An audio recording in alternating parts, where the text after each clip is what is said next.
لا تتكلم بغير علم، لا تتسلق العلم من غير أبوابه، لا تأخذ العلم من غير أهله، لا تكتفي بالكتب تطالعها تزعم أنك صرت عالم تحفظ ولا تفقه. ما يكفي الحفظ، لازم من الفقه والمعرفة. فهذه طريقة ضالة وهي طريقة أهل الزيغ، نسأل الله العافية.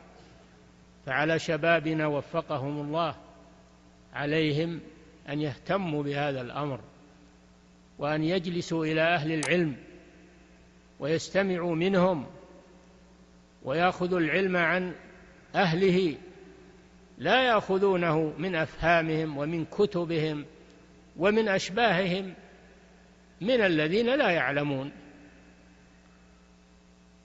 لو هدانا الله لهديناكم، سيقولون هذا يوم القيامة، لو هدانا الله لهديناكم.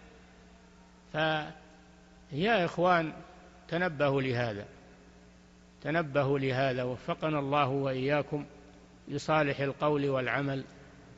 وصلى الله وسلم على نبينا محمد وعلى آله وأصحابه أجمعين.